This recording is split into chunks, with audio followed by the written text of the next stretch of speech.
Hello, and welcome to the Clara Schumann channel.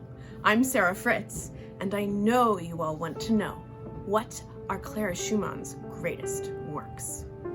Like many composers, Clara Schumann had an early, middle, and late period. Her early works were all written by the young virtuoso pianist Clara Wieck. That's right, I said Wieck. That's before she married that other composer you may have heard of. From her first opus at age 10 to her 11th opus at age 20, they were all written by Clara Wieck. Her middle period, all published as Clara Schumann, is her opuses 12 through 17 and a bunch of others without opus that were all marked by deep dives into sonata form, Bach, and advanced counterpoint. Her late period, in 1853, her opuses 20 through 23 were all written in just a few months of each other. In total, Clara Wieck Schumann published over 30 works for solo piano, chamber music, lieder, and her piano concerto. She was a great virtuoso pianist, so none of her works are easy. Sorry, beginners. Which of her works are the best, you ask? She was a very self-critical composer and destroyed a lot of her ideas. So the truth is, everything she did publish was great.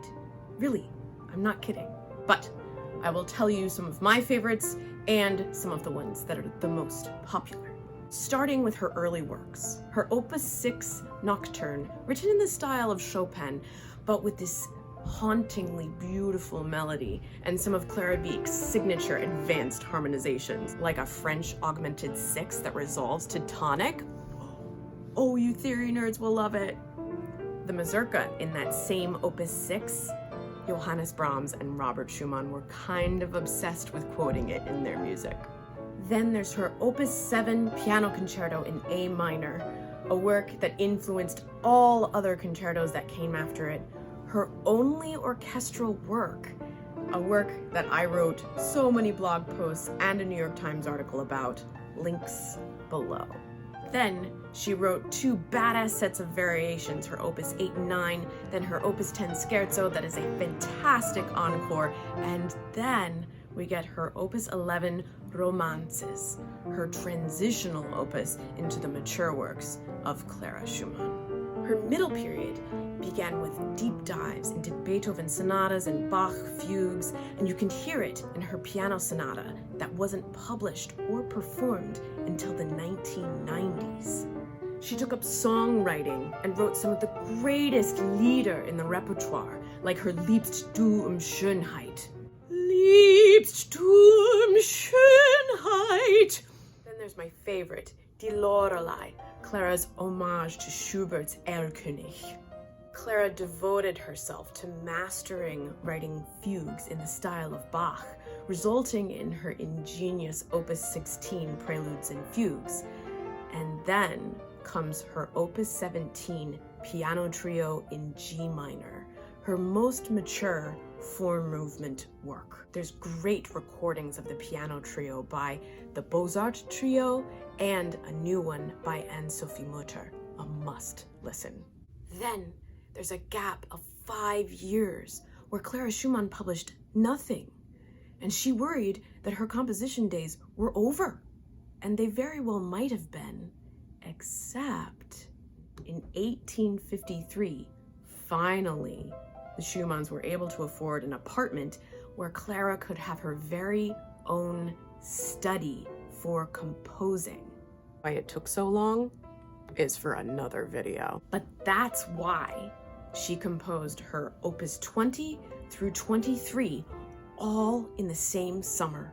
We have her Opus 20 variations on her husband's theme, which Johannes Brahms liked so much, even he made his own. Then we have her Opus 21, 3 more romances for solo piano, the first of which is her most dissonant work in her catalog. Her Opus 22, romances for violin and piano, inspired by Joseph Joachim, and her only other set of chamber music in addition to the piano trio. Her last opus, Opus 23, is a set of songs called the Gioconda songs, her final song cycle written after the poems of the political poet Rollet. Her final 2 compositions are 2 romances without opus, an A minor one and a B minor one, written as a gift for Johannes Brahms. These are 2 of my most favorite pieces in all of music. You can hear how mournful and sad and heartbreaking they were. You can hear that Clara's husband was sick and dying. And then Robert did die, and Clara didn't compose anymore because she had 7 kids she had to support all by herself. She went on 40 more years of concert tours and changed the piano repertoire and the piano concert as we know it. Below, you'll find a link to a blog post with all of this great music listed and where you can find it. And on the channel, there's a playlist that has all of this great music that you can listen to by this amazing composer, Clara Wieck Schumann. And subscribe while you're there to make sure you get the next video of Clara amazingness. Find me on social media every day posting about my favorite composer. Follow along wherever you hang out. Thanks for watching.